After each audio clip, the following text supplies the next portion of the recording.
This is a piece of footage that I've often alluded to in class, but only recently have been able to digitize. I had to order the whole movie, which was on VHS, not on DVD, and then transfer it for you. And unfortunately, the sound did not really do very well in the transfer, so I'm going to keep the sound down because it's very muddy. But I will narrate this. Now, you can see from the title bar, it's Rear Window. Not the Hitchcock version. Oh, it's the Christopher Reeve version. Did you know that he did a remake of Rear Window?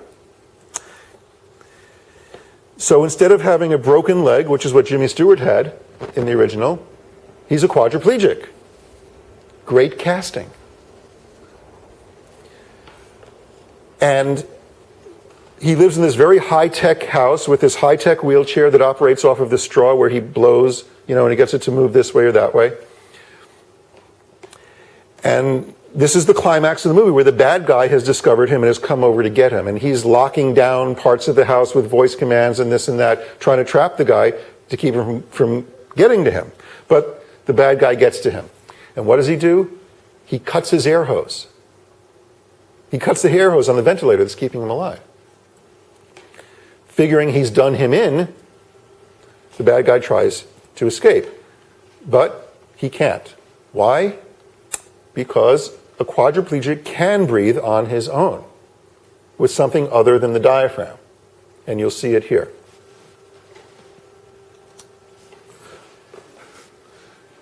So here that's the straw that moves the wheelchair. There's the bad guy realizing he's locked in the building.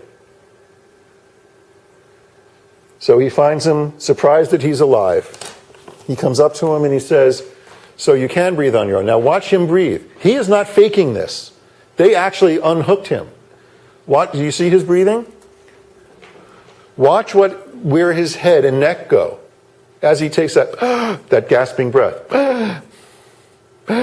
Okay, that's pure accessory breathing. You know it is, because the guy's diaphragm is paralyzed. Okay, so watch his breathing patterns.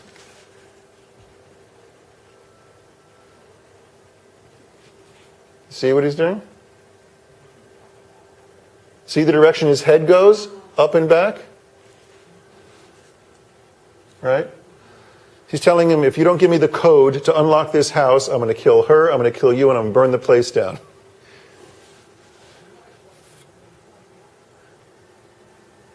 And Christopher Reeve says, go to hell. Now that was a little bit of creative editing there. Because when he delivered the line, you were looking at the back of Reeve's head. He can't actually speak when he's doing this breathing. They had to lay that in. Okay. But it was a very dramatic moment when he said, go to hell. And of course, he gets rescued. So that was accessory breathing. And it's very inefficient, and it can only be maintained for so long before the whole system exhausts itself, and he would suffocate. You can't do that indefinitely. Because the energy expenditure from that inefficient breathing pattern provides you with very little oxygen, yet consumes an enormous amount of oxygen in terms of muscular energy. So you have to learn how to do it if you're a quad, because what if someone kicks the plug out? What if the pump fails? When that happens, all these alarms go off, right? And people rush in to plug it back in. But in the meantime, they teach you to do that. And the reason you can do that is these muscles that we're talking about, these inefficient accessory muscles, are innervated higher than the phrenic nerve. They're innervated higher than the phrenic nerve. So he's doing as much as he can, the equivalent of this. Yes. He's doing a back bend.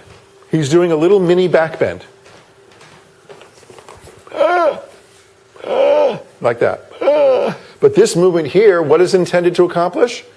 To move those mobile ends of those accessory muscles as far away from the ribs as possible, so that when they contract, they'll have the most leverage on producing that lift. You see this in people with emphysema who are up here with their breathing. Okay?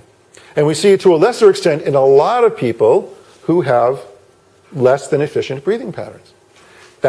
We feel the tension in the stabilizing muscles, the muscles we're using to stabilize all of these mobile structures so that these muscles can work on the ribs. It's a reversal of their normal function.